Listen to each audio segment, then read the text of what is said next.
love the chase and the hunt. Kill me now. That was horrible. That was like 11 out of 10 horrible. That was like, I want to jump out of a window and never do that again, horrible. But I did it. I'm a pro at this point. That was so freaking bad. Oh, holy freaking cow. Felt like my throat was 2 millimeters and filled with honey. And tomorrow let's do it all again. Because fork this, may I affirm upon a really good mental health. Fork me. Yesterday I took the bus and it was totally fine. And then I went to the pharmacy to pick up my medication and I got a panic attack at the pharmacy that I was like hiding. And then when I was on my way home and I came home, I was just we were talking like, laying like this, hyperventilating, crying, just feeling completely awful. I was so exhausted. And I was like, you know what? I'm not gonna let anxiety ruin this day. I listened to affirmations and I turned the day around and I went downtown with my friends and I didn't have a panic attack. I had anxiety for sure and OCD, but I didn't have a panic attack. And now I went on the bus and this time it was really bad. Like it was at 11 out of 10. Even with complete acceptance and doing everything I ask, it takes about 2 months to desensitize a body. And believe me, very few people do completely accept in the beginning. Complete acceptance is very hard at first. 1 minute you accept, the next you don't. So you must understand that it will take time for desensitization. So be prepared to let as much time pass as is necessary to bring recovery. Don't count the days, the months. Let time pass. Accept setback after setback. You learn more in setback than you do in the good periods. The good periods bring hope, rest, peace. But coming through setback brings you knowledge, brings you experience, and you build on your setback. Setback is your friend. So don't despair during setback. And once I got off the bus now, I started having really breathing OCD and like panic. And it's like, there's something I do where I get like this like bubbles in my ear and they make me sound like I am, like I can hear my breath more. And I, instead of thinking, okay, but that doesn't actually make any difference to the breathing, I feel like that's me choking because I can hear like a whistling sound because all of a sudden it's like someone is holding like this, like you will hear your breath more, right? And so I'm like, oh my god, I'm having a whistling sound, so I'm probably having an allergic reaction or asthma or something. And I walk up the stairs and I'm like, probably not, because or if it is, it always passes. And it's always that one that's like, oh but what if it doesn't pass this time? But then I took my oxygen now and it was like at 100. It's usually at a 95, so I'm definitely not suffocating or choking. Okay. I have bubbles in my ear though. That, you know, okay, I'm gonna show you. So when I do this and when I do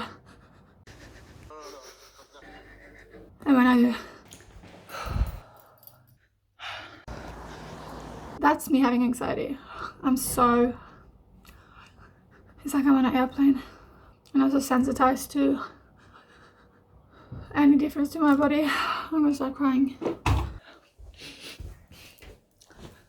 I'm willing to die. I don't care.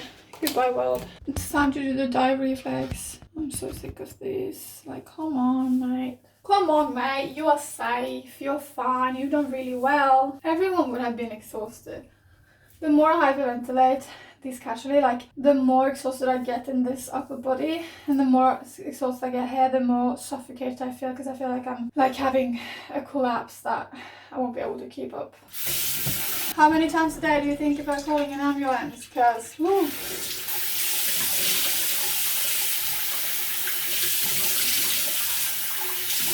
I'm so nauseous today because yesterday, if you remember, I looked into that fluorescent light and that was dumb.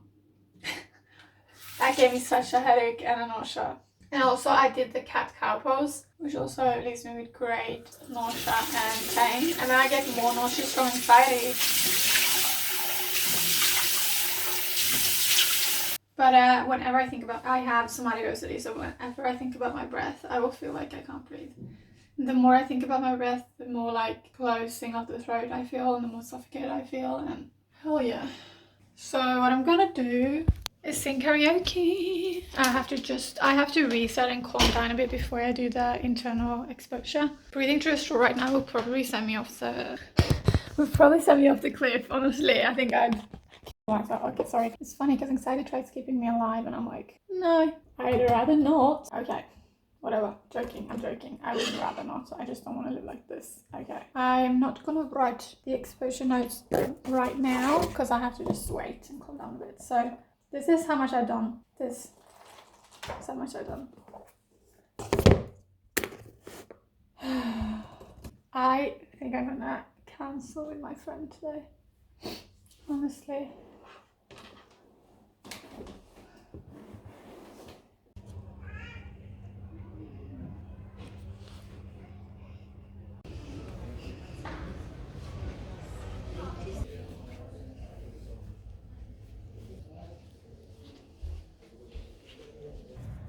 Taco! Den var fin, hva tror du den er fin? Jeg husker noe sugerør heller, men jeg gjør det fordi jeg skal assosiere det med panikk. Jeg skal bare sitte der og...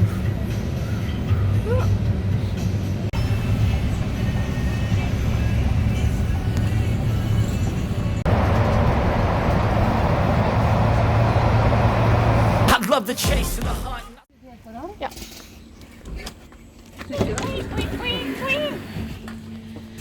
Oh my god.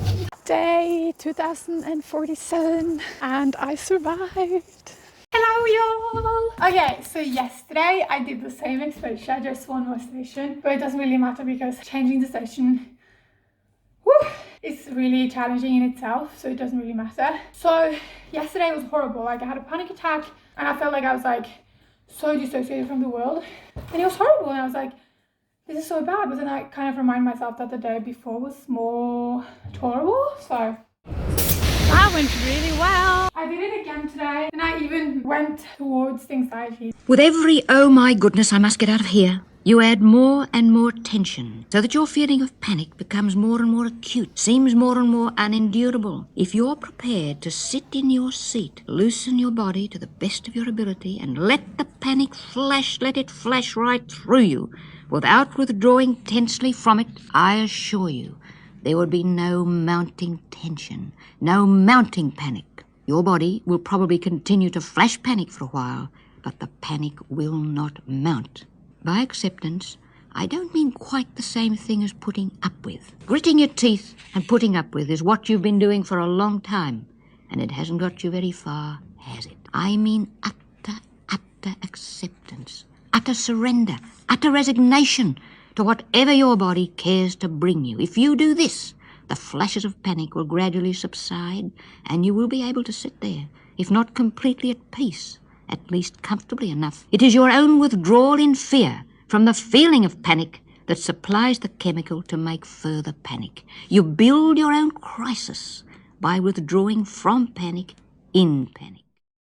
And today, as a coping skills, and not a safety technique at all, because I wasn't doing it because I was scared. I was doing it because I thought it would be really nice to talk with my friend. So I called my friend, and today the feeling, instead of a panic attack, it was more like when you run up a hill and you get this like pressure in your chest and warmth. It was more that feeling. So it was, I tried to just accept it as if I was like, as if I had been running to the bus, because like it doesn't matter, does it? And it's to be expected when my body is always fired up whenever I go on a bus. So of course it's going to fire up this time too. And it was really tolerable. I wasn't calm by any means, but it was really tolerable. And I was like, just accepting it in my brain. My body was just doing its thing. I wasn't tensing my body or anything.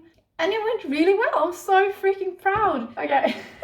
I'm just so proud of myself because 21 days ago, I was terrified of going on a bus. And especially as 26 days ago, I had the worst anxiety since like February, March. I had OCD, I had really strong agoraphobia, I had so much panic. I was so activated, and still, once I got discharged, I decided today is today, and I went out and did exposure. And it's been 21 days, and I've done exposure every single day for 21 days. I am seeing results. So yes, I have steps back like yesterday, but I also have steps forward, which is better than just walking backwards. So what I'm going to do now is I'm going to do the inward exposure as well, which is, I've only done it for 2 days, so it's really scary and it's probably going to trigger me, but that's the point. But we're going to do it anyways because I just promised myself a week. So I'm just going to do it for a week. This is not something we're going to do forever. It's just a week. I'm going to give myself a week. This is day 3. So after today, it's 4, 5, 6, 7. I started on Monday. That's really but I started on Monday, so that's very convenient. So on Sunday, I'm done. And if it works, I do it again, but I do it with different exposure so that we get like a wide range instead of just a very narrow one. So what I'm going to do now is I'm going to wash my hands because I just been on the bus, and then we're going to do the exposure. Today, I'm going to start with the hyperventilation because breathing through this straw is actually very good for stabilizing again after hyperventilation, because when I hyperventilate, I sink my CO2 levels, which makes me crave more oxygen. And that is really a uncomfortable feeling. So breathing through a straw will ensure that they regulate again. So let's get started. Hyperventilate for a minute. Oh, I love that for me. That is so fun. How was your day? Oh, it was fine. I just hyperventilated for 2 minutes. Oh, it's so sorry to hear. No, I did it on purpose. Yeah. Okay, I just need to write down the questions. Just give me a second. So what I wrote down is, what are you scared is going to happen? Well, that I get suffocated and that I get just unbearable restlessness and fear, so that I lose control. Questions I'm going to answer after is write down what your fear is going to happen, what happens in the head and the body. Okay, let's go. So runde 1 og runde 2, runde 1 og runde 2. It says to do it 3 times, but that is too much for me, so I will do it twice. You guys ready? I'm so not ready for this. I'm so ready. Okay. Getting really dizzy for sure. Oh, I got triggered. I got like a... Okay, let's see. Hva skjer i hodekroppen? Jeg blir svimmel. Inntraff til storefrykt. Nei. That makes sense. You know why I feel so bad? Because hyperventilation makes me feel bad. One more time. I'm going to do it slower this time. I have learned my lesson. Basically, breathing fast and chopped up is bad, but breathing deeply, very deeply in fast. Look, my body is trying to regulate by me yawning, but breathing deeply and fast is just as bad because it leaves me very dizzy. I'm very dizzy right now, and it makes me exhausted in my shoulders, which makes me more scared of continuing the hyperventilation because I feel like I won't be able to like keep it up. So that was horrible. Now let's move on. What have I learned? Actually, I have learned that all that type of like very tense breathing isn't good. So I'm going to try and regulate right now. I'm going to do those deep breaths out. My pulse is now at 83, so I'm not very hallucinating. Sorry, but okay.